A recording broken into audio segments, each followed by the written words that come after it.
본문 말씀을 가지고 예수님의 사랑의 표현이라는 그런 제목으로 나누고자 하는데요. 좀 이제 갈라디아서하고 예수님의 사랑의 표현 조금 어떤 의미가 되는지 좀 제가 궁금할 수밖에 없죠. 지난주에 우리 김 목사님께서 요즘 그 기독교인들이 조금씩 성장한다는 얘기를 했는데 사실 저는 이런 좀 샤킹이라고 할까? 제 마음속에 좀 약간 나름대로 듣기 어려운 얘기 들었습니다. 뭐냐면은 아마 여러분들 다 아실 거예요. 요즘 기독교가 물론 조금씩 나름대로 증가하지만 전 세계에서 기독교 수가 퍼센테이지죠. 레이쇼. 기독교 수가 가장 많은 나라, 교회가 가장 많은 곳이 어딘지 아시죠? 미국과 한국이라는 게 전 세계적으로. 근데 한국 사실 기독교가 많이 증가하는 상황이었다가 요즘에 와서는 기독교가 너무나 많이 지금 줄어들고 있죠. 근데 그 나라가 지금 한국이 교회가 많이 줄어들고 있는 상황인데 지금 한국이 전 세계적으로 비율을 봤을 때 기독교인이 가장 많고 교회가 가장 많은 곳이라는 거죠. 미국하고. 참 안타까운 소리죠. 왜 그렇습니까? 이게 기독교는 사실 사랑을 선포하는데 나름대로 그 사랑의 힘이 만큼 많은 사람들에게 보지 못하는 것 같아요. 근데 세상은 생존과 이득을 강조합니다. 어떻게 보면 그 부분에서 더 많은 사람들이 귀를 기울이지 않나 이렇게 봅니다. 하지만 우리가 성경을 볼 때 성경은 늘 이렇게 사랑에 대한 가르침을 아주 강하게 우리에게 가르치는 것을 볼 수가 있습니다. 지난주에 김 목사님께서 완주라는 제목으로 말씀을 주셨어요. 신앙의 완주. 아주 적절한 제목을 기억해 하신 것 같아요. 왜냐하면 저희가 이제 앞으로 나눌 말씀이 이 신앙의 완주를 하면서 우리가 신앙의 완주를 어떻게 이제 경험해야 될 것들, 실제적인 삶에서 우리가 경험해야 될 것을 이런 것들을 우리가 나눠야 될 말씀입니다. 그러니까 우리 한마교회 성도님들이 좀 이를 좀 마음에 좀 품으셨으면 합니다. 뭐냐면 우리가 신앙 삶을 살아가면서 앞으로 어떻게 신앙의 완주를 경험해야 가는지 좀 이를 알아셔야 하고요. 그리고 또 이를 함께 이루어 가자는 그런 다짐을 좀 했으면 합니다. 그냥 매번 그냥 말씀을 듣는 것으로 그냥 끝나는 것이 아니라 정말 실제적인 삶에서 우리가 무엇을 어떻게 경험해야 되는지, 어떻게 변화된 삶을 살아가야 되는지 이를 좀 바로 알고 각자의 삶에서 또 함께 좀 이 삶들을 좀 경험했으면 부탁드리고자 합니다. 제가 왜 이를 함께 힘쓰자고 하냐면요. 그냥 뭐 혼자 열심히 하면 되지 그렇게 생각할 수도 있겠지만 저희가 지금부터 나눌 말씀은요. 물론 여러분 스스로가 사실 노력을 하셔야 되지만 그러나 함께 해야 되는 것들입니다. 공동체가 함께 하지 않으면 될 수 없는 것이기 때문에 부탁을 드린 겁니다. 잘 이해가 안 되실 수 있겠지만 같이 보시다 보면 무슨 말인지 이해가 되실 것입니다. 어쨌든 다시 한번 부탁을 드리지만 우리 신앙 삶에서 앞으로 우리가 어떻게 신앙의 완주를 경험해야 하는지 좀 이를 알아가셔야 하고요. 또한 이를 함께 이루어갈 수 있도록 좀 다짐하는 그런 시간들이 됐으면 합니다. 듣는 것으로만 그냥 그치는 것이 아니라 정말 실제적인 삶에서 우리가 어떻게 경험해야 되는지 어떻게 삶에서 실질적으로 변해갈 수 있는지 함께 힘쓰자는 거예요. 여러분들 바울이 이제 갈라디아 교회 성도들에게 지금 율법의 행위에 대해 잘못된 가르침에서 벗어나서 이제 더 이상 종의 멍에를 매지 않고 이제 신앙의 자유함을 어떻게 경험해야 하는지, 신앙의 완주를 어떻게 경험해야 되는지 지금 이를 전하고 있는데 이를 전하면서 지금 바울은 이제 본문 말씀에 마지막 부분에 갈라디아 마지막 부분에 와서 이제 세 개의 권면을 전합니다. 오늘 본문 말씀에만 이제 세 개의 권면을 전합니다. 명령어로 전해요. 그러니까 어떻게 보면 우리에게 주는 당부의 말씀이죠. 그래서 이 시간에는 우리도 이 세 개의 당부를 우리가 이걸 어떻게 이해하고 어떻게 받아들여야 하는지, 어떻게 적용을 해야 하는지 이를 좀 하나하나 좀 보았으면 합니다.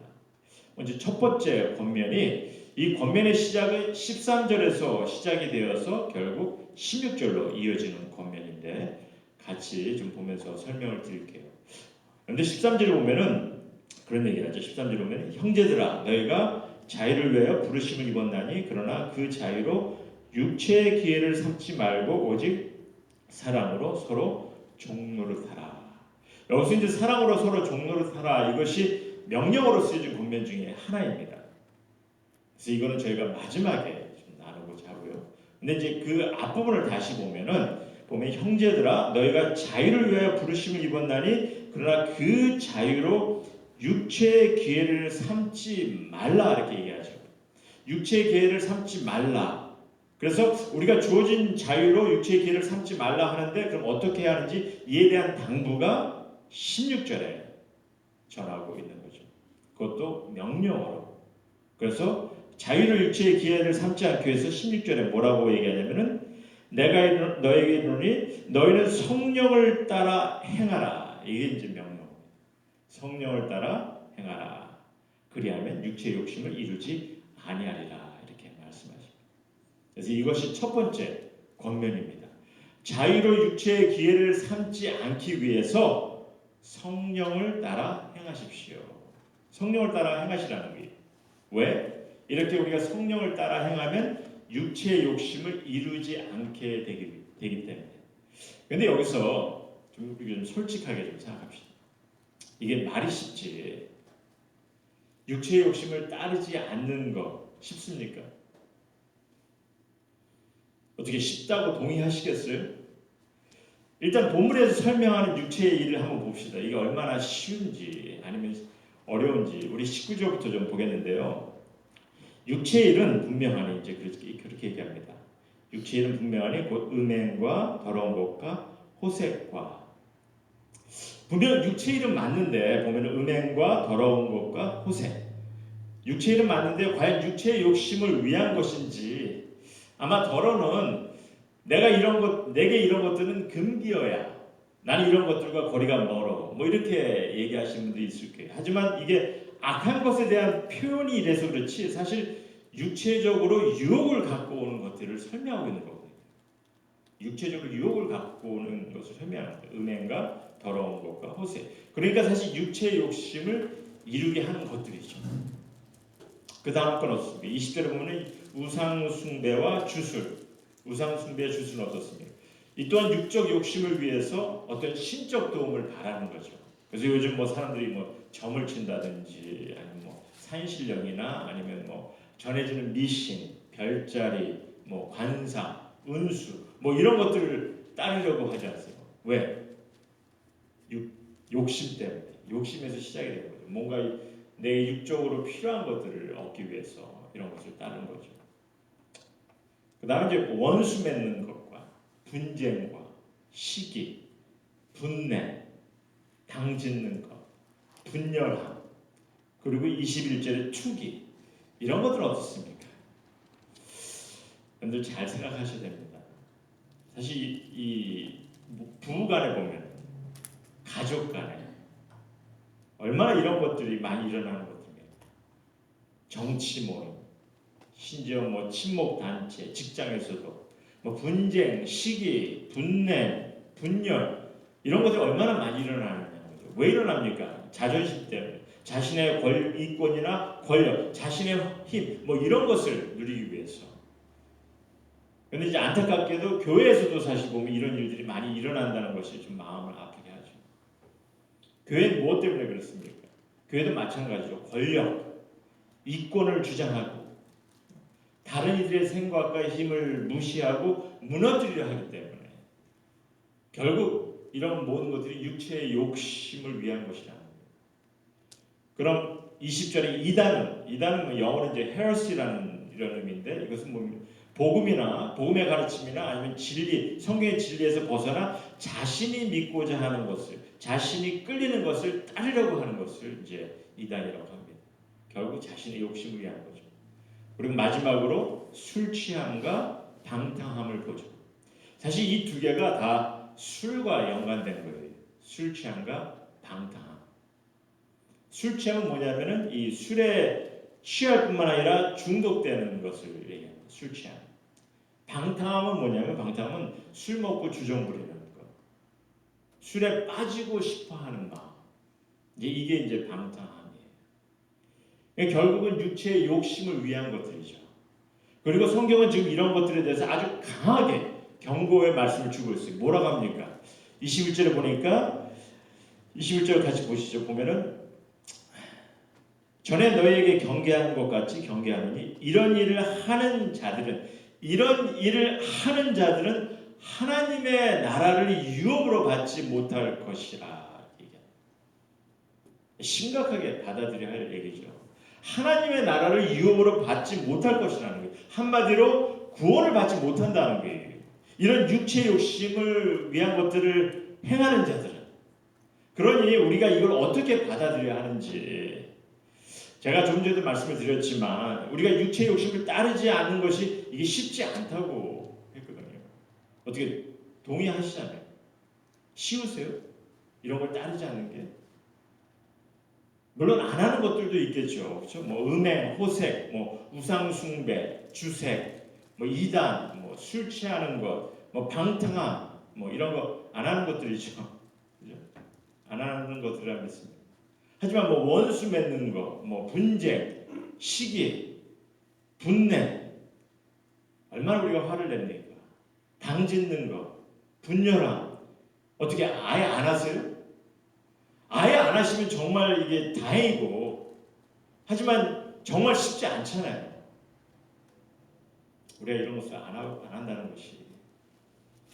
그러니 21절의 말씀은 이런 일들을 하는 자들은 하나님의 나라를 유업으로 받지 못할 것이다 라고 하신 이 말씀을 우리가 어떻게 이해하고 어떻게 받아들일 수 있냐는 겁니다. 심각하게 우리가 생각을 해야 되는 거죠, 이 말씀은. 그래서 우리가 성경의 가르침을 바로 봐야 하는 겁니다. 만약 여러분이 이 말씀에 가르치신 대로 가르치신 대로 여러분들께서 이렇게 행해 가시면은 확신할 수 있어요, 여러분. 여러분은 하나님의 나라를 유업으로 받은 자임을 확신할 수 있어요. 뭐 어떻게 해야 되는지 우리 16절 다시 보죠. 16절 보면은 내가 이르노니 너희는 성령을 따라 행하라. 그리하면 육체의 욕심을 이루지 아니하리라. 성령을 따라 행하라 하십니다.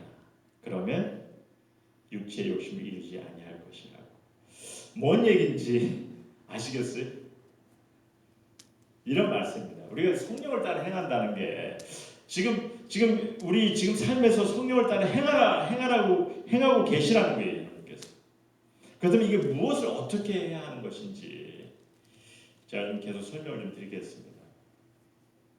이게 무슨 말이냐면요, 이게 우리가 아주 완벽하게 육체 욕심을 행하지 않는다는 말이 아니에요. 우리는 그 어느 누구도 사실 아주 완전한 삶을 살지 못합니다. 살 수가 없죠. 이미 육을 가진 인간이기 때문에. 그래서 좀 이 부분을 좀 잘 드시기 바랍니다. 비록 하나님께서 지금 우리의 믿음을 보시고 여러분의 믿음을 보시고 하나님께서 여러분을 의로운 자로 여기셨어요. 여러분을 거룩함을 입은 자로 여기시고 우리가 성령님을 통해서 우리를 계속해서 의의 길로 거룩한 자의 삶에 살아가도록 이끌어 가시고 있습니다. 믿으세요? 그렇게 하고 계세요. 근데 아직 우리는 육을 가진 존재이기 때문에 아직 온전히 의롭고 온전히 거룩할 수가 없는 이들이에요. 아직까지. 그래서 아직 육체의 욕심을 따를 때가 있다는 게. 하지만 믿는 이로서 중요한 것은 뭐냐면 성령을 따라 행하는 것을, 성령을 따라 하는 것을 모르고 이 지속적으로 육체의 욕심을 행해가는 그런 이들은 아니라는 거죠. 바울이 21절에 이런 일을 하는 자들은 이렇게 얘기합니다. 이런 일을 하는 자들은 하나님의 나라를 유업으로 받지 못할 것이다. 그랬을 때 그 말씀은요, 성령을 따라야 하는 것을 전혀 모르고 육체의 욕심을 지속적으로 행해가는 그런 이들을 말하고 있어요. 이해가 되시겠어요? 그러니까 이런 일을 하는 자들은 뭐냐면 성령을 따라 행해야 되는 것을 전혀 모르고 그냥 육체의 욕심을 주어진 대로 지속적으로 행해가는 그런 이들을 말하고 있는 거죠.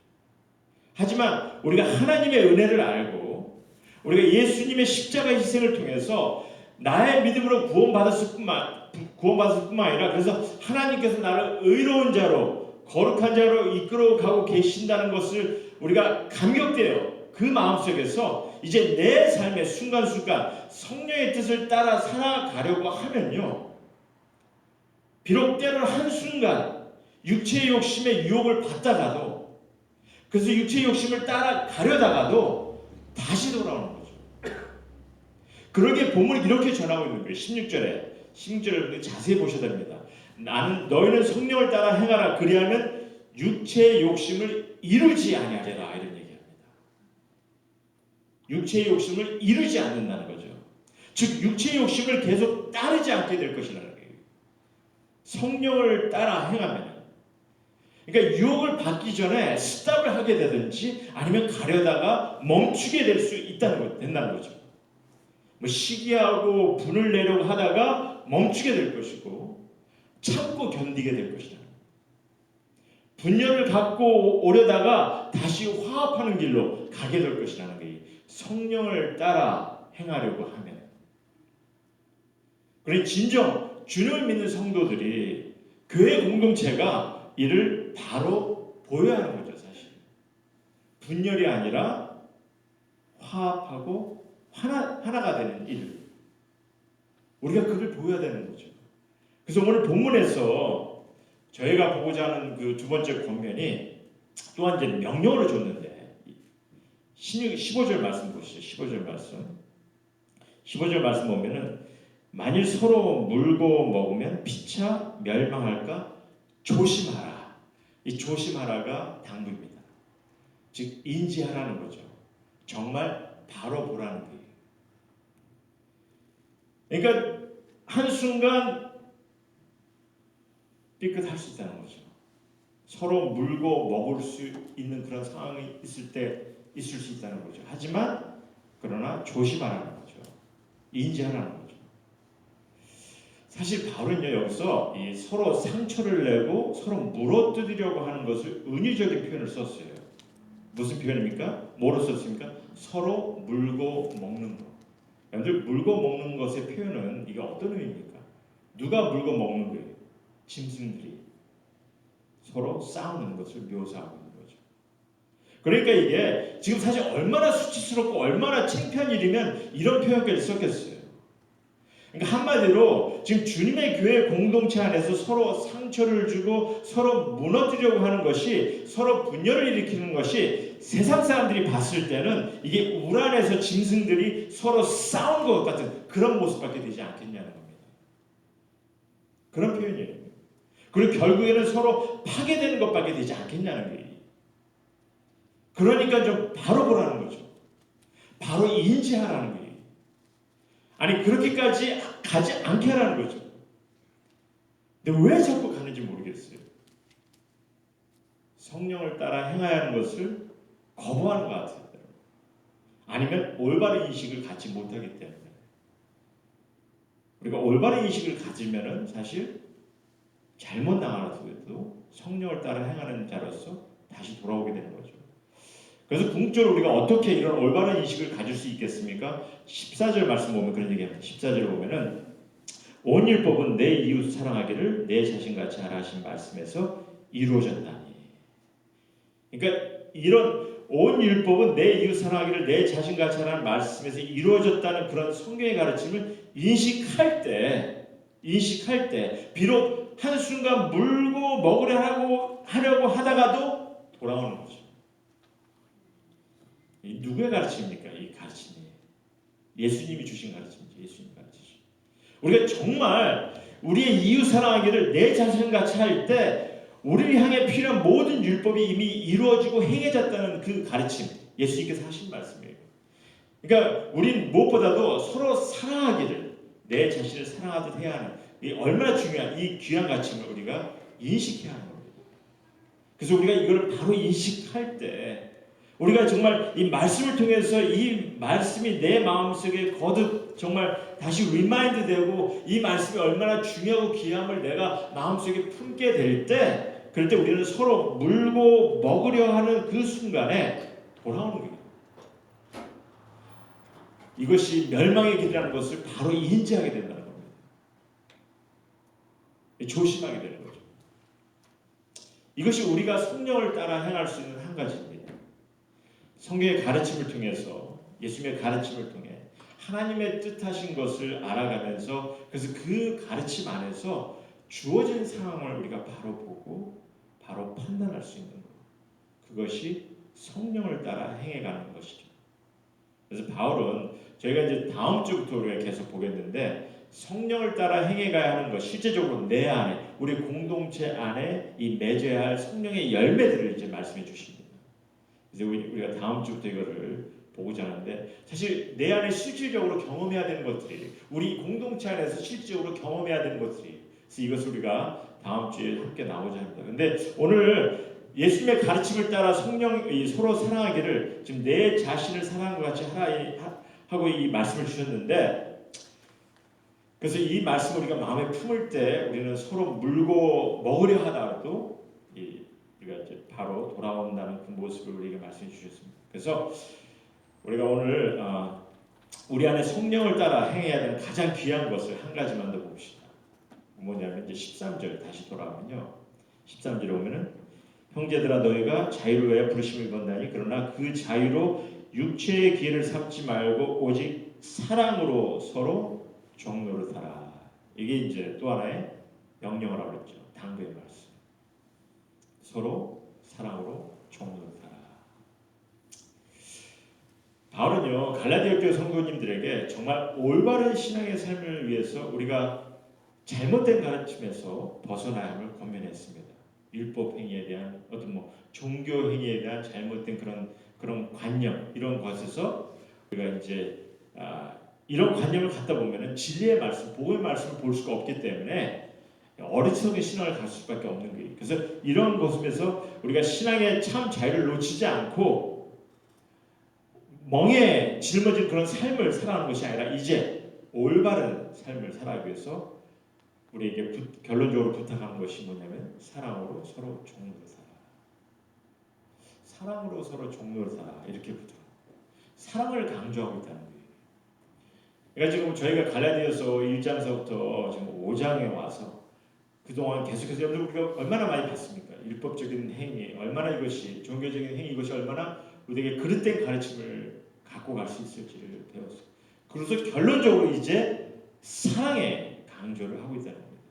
예수님의 가르침을 우리가 온전히 깨달으면은, 그래서 성령을 따라 행해 갈 때 우리가 성령의 열매를, 사랑의 열매를 맺을 수 있다는 것을 우리에게 얘기해 주면서 사랑으로 서로 종노릇하라, 이렇게 부탁하십니다. 그럼 이런 그 사랑을 우리가 어떻게 이루어가야 하는지, 사실 이게 관건이죠. 성령으로 사랑의 열매를 맺어야 하는 것은 아는데, 사랑으로 서로 종노릇하라고 권고의 말을 듣기는 듣는데, 정작 우리가 실제 삶에서 어떻게 사랑을 이루어가고 있냐는 겁니다. 사실 저는요, 제가 신앙생활을 오래 하면서 가장 큰 궁금증을 가지고 있던 게 이거였어요. 정말 예수님의 가르침을 보면 이 사랑에 대해서 너무 많이 강조를 하는데, 그래서 지금 바울도 지금 결론으로 사랑을 당부하는데, 과연 우리가 사랑이라는 것을 어떻게 실질적인 삶에서 나누고 경험하는지, 과연 사랑으로 서로 종로를 사는 것이, 이게 이제 사랑으로 종로를 한다는 것이 사랑으로 서로 섬기라는 얘기거든요. 근데 이 말을 우리가 무엇을 어떻게 해야 하는지 어떻게 알고 있냐는 겁니다. 실질적인 면에서 솔직히 어떻게 잘 하고 있습니까? 교회 안에서 잘 되고 있나요? 그러니까 교회가 사랑에 대한 말씀을 선포를 하는데, 교회가 힘을 발하지 못하는 이유 중에 하나가 이를 행하지 못하고 있잖아요. 그래서 사실 저는 이 교회 공동체 안에서 제가 오늘 사실 예수님의 사랑의 표현이라 이런 제목을 붙인 이유 중에 하나는 뭐냐면은, 이 교회 공동체 안에서 일단 예수님으로부터 시작을 하자는 겁니다. 예수님께서 이 땅에 오셔서 사랑을 가르쳤는데, 정작 예수님께서 그 사랑의 모습을 어떻게 보이셨는지, 우리가 이를 좀 말씀을 통해서 보면은 우리도 서로 사랑을 나누는 것에 좀 더 실질적인 것에 본받지 않을까 하는 거죠. 예수님께서 사랑을 어떻게 나누셨는지. 그래서 제가 수요일 날 우리가 기도 모임 때 여러분들이 말씀을 통해서 예수님께서 사랑을 어떻게 보셨는지를 좀 여러분들도 좀 나름대로 좀 나눴으면 합니다. 근데 저는 오늘 제가 세 가지를 좀 제가 좀 나누고자 합니다. 우리 한마음교회 성도님들은 예수님께서 이 땅에 오셔서 사랑을 어떻게 표현하셨다고 봅니까? 물론 우리가 너무나 잘 알 수 있는 것은 예수님께서 우리 죄의 형벌을 대신하여 십자가에서 희생을 보이신 희생의 사랑이죠. 희생의 사랑. 첫 번째는 아닙니다. 이제 희생의 사랑인데 그렇다면 그 외에는 우리가 예수님의 사랑의 표현을 볼 수가 없냐는 거죠. 여러분들 예수님께서 살아생전에 그러니까 돌아가시면서 십자가에서 보여준 사랑 외에도 살아생전에 사랑을 어떻게 표현을 하시는 것 같냐는 거죠. 이것을 말씀을 통해 보자는 겁니다. 그래서 여러분들도 좀 복음서를 좀 다시 한번 좀 이렇게 리마인드 하시면서 예수님께서 사랑 어떻게 보이셨는지 한번 좀 생각해 보셨으면 합니다. 우리가 복음서를 보면요, 예수님께서 병들이들에게 다가가시고 병을 고쳐주시는 것을 봅니다. 불쌍한 이들을 위한 사랑의 표현이죠. 그렇다면 예수님을 따르고 함께 하는 이들, 예수님을 따르고 함께 하는 이들에게 그들 향해서는 사랑을 어떻게 행하셨는지, 어떤 특별한 순간, 불쌍한 이들, 병든 자들에게 사랑을 베푸신 거 말고 예수님께서 함께 따르는 이들과 함께 하시면서 그들과 사랑을 어떻게 표현하셨는지, 그냥 십자가의 희생의 사랑만 보신 거 아니잖아요. 그래서 요한은 예수님께서 함께하는 이들에게 사랑을 보이시는데 끝까지 사랑하셨다고 전하고 있어요. 그럼 예수님께서 그 사랑을 어떻게 보이셨냐면 끝까지 사랑을 보이셨는데 어떻게 보이셨냐는 거예요. 물론 마지막 6월절 만찬을 나누면서 예수님께서 쟤들의 발을 씻기셨죠. 그러니까 저들을 섬기셨어요. 그러니까 섬기시면서 사랑을 보이셨어요. 하지만 발을 씻어주신 것만이 사랑의 표현이라고 보지 않는다는 거죠. 왜냐하면요, 요한의 표현은 끝까지 사랑을 보이시기 위해서 발을 씻어주신 거예요. 그렇다면 주님은 저들을 늘 사랑하신 거죠. 이해가 되시겠습니까? 그럼 어떻게? 주님께서 나누신 사랑의 표현, 우리는 여러 가지 생각해 볼 수가 있는데 이 시간에 좀 세 가지만 좀 함께 보았으면 합니다. 첫 번째 뭐냐면 예수님은요 다른 이들과 함께 하시며 사랑을 하셨어요. 함께 하시며 사랑을 하셨어요. 예수님은 사도들과 다른 이들과 함께 동행하고 함께 유하고 함께 삶을 나누기를 좋아하셨어요. 그러면서 저들에게 가르침을 주시고 또 삶의 본을 보이시고 저들의 어렵고 힘든 상황도 이해하시고 한마디로 이렇게 관계를 세워나가신 거죠. 그리고 그로 사랑을 또한 나누신 것을 우리가 봅니다. 가까이 하시면서 우리는 사랑을 너무나 이게 추상적으로만 아니면은 너무 감정적인 것에만 초점을 두려고 합니다. 그래서 무엇인가 특별한 상황이 주어져야 하고 마음에 이상한 기운을 느껴야 내가 사랑을 하고 있지 않나 이렇게 생각할 때가 많아요. 하지만 정말 사랑의 관계에서 가장 추구하려고 하는 것이 뭡니까? 같이 시간을 보내는 것입니다. 그래서 같이 평생을 함께 하려고 하는 것이고 사랑의 관계에서 그러니까 out of sight, out of mind라는 그런 말이 우리가 이해가 되는 거고 그러니까 하나님께서도요 여러분들 하나님께서 안식일에 즉 주님의 날에 성도들이 주님의 공동체가 함께 하기를 뜻하셨어요. 주님의 날에 하나님께 예배를 드리며 서로 기쁨을 나누는 서로 같이 하는 그 순간들을 하나님께서는 무엇보다도 처음부터 뜻하셨어요. 함께 하기를 뜻하셨어요. 그래서 가족이라는 공동체 그리고 교회라는 그런 주님의 공동체를 세우게 하신 것이고 왜? 그 자리가 서로 함께하며 주님의 사랑을 배우고 나누는 그런 공동체가 되시길 뜻하셨기에 그리고 우리 믿는 이들도 예수님처럼 서로 좀 함께하며 사랑을 나눌 수 있는 그런 신앙인들이 되어야 합니다. 우리가 함께할 수 없으면요 우린 사랑은커녕 주님이 가르치시는 것을 실질적으로 아무것도 할 수가 없어요. 함께하는 것, 거기서 모든 것이 시작이 됩니다. 하지만 사랑의 관계를 세우는 것이 가장 근본이 되어야 되는 거죠. 함께할 때. 그래서 예수님께서 하신 사랑의 표현 제일 첫 번째는 뭐냐면 예수님은 다른 이들과 함께 하시며 사랑을 나누신다. 두 번째는 뭐냐면 두 번째는 아마 짐작하실 거예요. 예수님은 다른 이들과 음식을 나누며 사랑을 나누셨어요. 오늘 복음서에 보시면 예수님께서 음식을 나누시는 얘기가 많이 나옵니다. 세리와 죄인들뿐만 아니라 그를 따른 이들과 또 그리고 수많은 군중이 예수님을 따라도 음식을 챙기셨죠. 그래서 예수님께서 십자가를 지시기 전에 제자들과 마지막으로 하신 것도 뭡니까? 떡과 잔을 나누신 거죠. 뿐만 아니라 또한 부활하시고도 예수님께서 부활하시고도 제자들에게 음식을 만들어 주시기까지 하셨습니다. 그래서 요한은 예수님과 제자들의 마지막 만남을 음식을 나누는 그 순간을 전하고 있어요.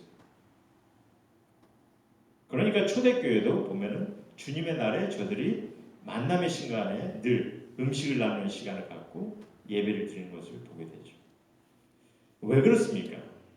예수님께서 먹성이 좋아서 많이 굶고 다니셔서? 아니죠. 음식을 나누는 것은요 인간의 아주 기초적인 거예요. 그리고 그 기초적인 삶을 통해서 예수님은 사랑을 나누신 거죠. 그래서 우리도 그런 얘기 하지 않습니까? 관계 속에 밥을 같이 먹는다는 것은 삶을 같이 한다. 그런 얘기 하지 않습니까? 또 때로는 그런 얘기 합니다. 그냥 친구들끼리 우린 짬밥을 같이 한 친구 그런 말도 하고 반가운 친구를 만나면 우리 밥 한 끼 먹자. 왜? 먹는 게 중요하니까. 일을 하려고도 밥 먹고 하자. 먹는 것이 사실 너무 삶의 기초적인 것이고 너무 중요한 것이기 때문에 그렇기 때문에 주님은 그 순간을 통해서 사랑을 나누셨다는 거죠. 그래서 저희가 매주 함께 음식을 나누는 이유도 거기 있어요. 사실 그냥 예배 보고 끝나고 그냥 빠이빠이 하는 게 아니라 정말 우리 성도들 주님의 공동체 안에서 서로 음식을 나누며 서로를 알아가면서 그 안에서 대화 속에서 정말 서로의 니드, 서로의 필요를 알아가고 또 서로의 관계를 세워가는 그런 거죠. 예수님께서 나누시는 사랑의 표현을 그래서 또한 그 가운데 함께 나누려고 하는 거죠. 굉장히 기초적인 것이지만 그러나 그 안에 사랑의 관계를 이루어갈 수 있다는 거죠. 예수님께서 나누시는 사랑의 표현 첫 번째는 예수님이 다른 이들과 함께 하시며 사랑을 나누셨습니다. 두 번째는 예수님은 다른 이들과 음식을 나누며 사랑을 나누셨습니다. 마지막으로 한 가지 보고 싶은 건요. 예수님은 만나주시고 들어주시고 또한 서로 기억해 주기를 서로를 위해 기도하게 하셨다는 거죠. 예수님은 예수님께 다가오는 이들을 늘 맞아주셨어요. 병든 자든 죄인이든 어린아이든 그 어느 누구든 저들의 필요를 들어주셨죠. 필요가 무엇인지를 먼저 물어보시며 저들의 필요를 들어주셨습니다. 제자들이 궁금한 것이 있으면요, 어려움이 있으면 늘 들어주셨습니다. 그리고 마지막 순간까지 예수님께서 제자들에게 무엇을 부탁하십니까? 마지막 순간까지 주님의 희생을 함께 모일 때마다 기억해달라 부탁하셨죠. 주님의 희생을. 너희가 떡과 잔을 나눌 때마다 나의 희생을 기억하라 부탁하셨어요. 우리가 얘기하는 어떤 그냥 떡과 잔이 그냥 성만찬 어떤 형식적인 것이 아닙니다. 형식적인 떡과 잔을 얘기하는 것이 아니라 그때 당시 떡과 잔은 음식을 나누는 순간이죠. 그런 순간에 예수님의 희생을 기억하기를 부탁하셨어요. 그 말은 뭡니까? 우리 신앙의 공동체가 함께하기를 부탁하는 거죠. 우리가 함께 떡과 잔을 나누면서 함께 사랑을 나누면서 그 순간에 예수 그리스도의 희생을 기억하기를 부탁하셨다는 거예요. 그래서 주님의 사랑 안에 거하면서 하나된 우리가 또 서로를 위해서 기억해야 하는, 서로를 위해 기도할 수 있는, 함께 예배를 드리며 함께 하기를 부탁하신 거죠. 이런 것들이 예수님께서 살아생전에 다른 이들과 함께 하시며 보여주시는 사랑의 표현입니다. 저들과 함께 하시고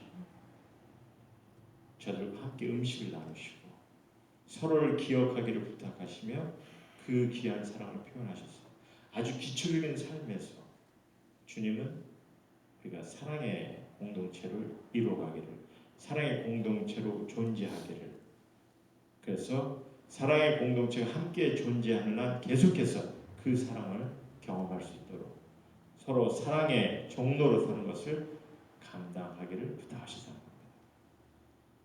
제가 오늘 말씀 드리면서 처음에 기독교는 사랑의 메시지를 전하는데 이 세상은 생존과 이득에 대한 메시지를 전한다고 했습니다. 요즘은 교회도 때로는 생존과 이득에 대한 메시지를 많이 전하는 것 같아요. 하지만 우리가 말씀을 보면 아시겠지만 예수님 또 모든 말씀을 기록한 저자들이 우리가 무엇보다도 사랑의 주님의 사랑을 배워서 그 사랑 안에서 우리의 믿음 생활을 바로 서기를 원하십니다. 예수님의 사랑의 표현을 우리가 좀 생각해 봤습니다. 사실 어려운 모습이 아니었어요. 그 사랑의 표현 어려운 것도 아니고 그것을 따르는 자체가 그렇게 뭐 정말 우리가 이것을 힘들게 따라야 되는 그런 모습도 아니라는 거죠. 그 안에서 관계를 맺으며 우리가 하나가 될 때 주님께서는 또한 귀한 사랑의 메시지가 그 안에 퍼지게 되고 함께 경험하게 되면 우리에게 말씀 주고 싶습니다. 결국 그러한 사랑이 궁극적으로 예수님의 희생의 사랑까지 이끌어 가심을 우리에게 보여주셨어요. 우리 주님께서는 그 사랑의 모습을 우리 가운데 경험하길 원하십니다. 그래서 우리 한마음교회 성도님께 다시 한번 부탁드립니다. 물론 여러분 스스로가 정말 예수님께서 어떠한 사랑의 표현을 보이셨는지 나름 좀 생각하는 그런 시간도 됐으면 합니다. 하지만 오늘 저희들이 함께 나눈 그 말씀을 생각하면서 우리가 사랑의 공동체로서 그 사랑 안에서 하나가 될 때 우리 안에 주님의 당부의 말씀 사랑으로 서로 종로로 살아가는 것을 온전히 이루어가는 그런 귀한 공동체가 되겠습니다. 그리고 그러한 공동체를 이뤄나갈 때 정말 주님께서 기뻐하시고 주님께서 소원하시는 그런 아름다운 그런 신앙의 모습을 우리 함께 이루어가는 싸움 이를 함께 경험하는 우리 성도님 모두가 되기를